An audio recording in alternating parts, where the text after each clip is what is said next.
فیسبوک له تاسو سره مرسته کوي چې د موبایل انټرنیټ له لارې د خپلې ټولنې او ټولې نړۍ له خلکو سره ونښلئ. تاسو کولی شئ د فیسبوک له لارې له خپلې کورنۍ، ملګرو او هغو خلکو سره چې تاسو ورسره سوداګریزې اړیکې لرئ اړیکه ونیسئ. همداراز کولی شئ په نړۍ کې د رامنځته کیدونکو پیښو، خپل د خوښې وړ مشهورو شخصیتونو او د سپورت د ټیمونو په اړه خبرونه ترلاسه کړئ. فیسبوک یوه ټولنیزه شبکه ده. په انټرنیټ کې نورې ټولنیزې شبکې هم شته چې په همدې ډول کار ترسره کوي.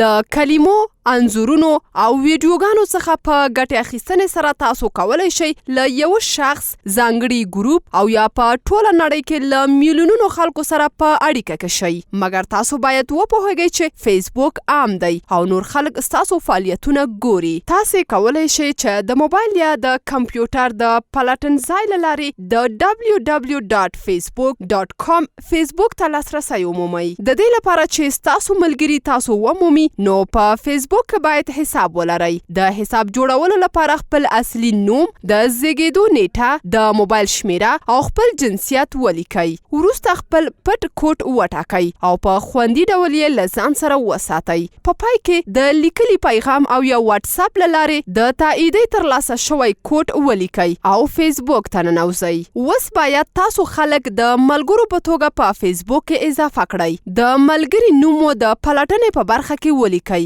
او هغه ته د ملګرتیا بلنه واستوئ. د هر ملګري په اضافه کولو سره هغوی ته د ملګرتیا بلنه استول کیږي. که چیرې هغوی ستاسو د ملګرتیا بلنه ومني، په داسې حالت کې تاسو کولی شئ د خپل ملګري لخوا شریک شوي معلومات له فیسبوک څخه د ګټې اخیستنې وخت او کړنې وګورئ. اوس ستاسو د فیسبوک حساب فعال دی. تاسو کولی شئ خپل شخصي او کاري معلومات شریک کړئ. د ستاسو په ذهن کې څه دي برخې په کلیک کولو سره متن ولیکئ. د کامرې په آیکن په کلیک کولو سره انځورونه او ویډیوګانې شریک کړئ. که چیرې تاسو خپل پوسټ له ملګرو او یا په عمومي ډول شریک کړئ نو هر څوک کولی شي ستاسو پوسټ وګوري. په فیسبوک کې د مسؤون پاتې کېدو لپاره تاسو پریکړه کولی شئ چې څوک له تاسو سره اړیکې ولري. په دې آیکن په کلیک کولو سره د محرمیت برخې ته ځئ او تاسو ټاکئ چې څوک ستاسو معلومات وګوري او له تاسو سره په اړیکه کې شي او څه ډول کولی شي د یو شخص اړیکه نیول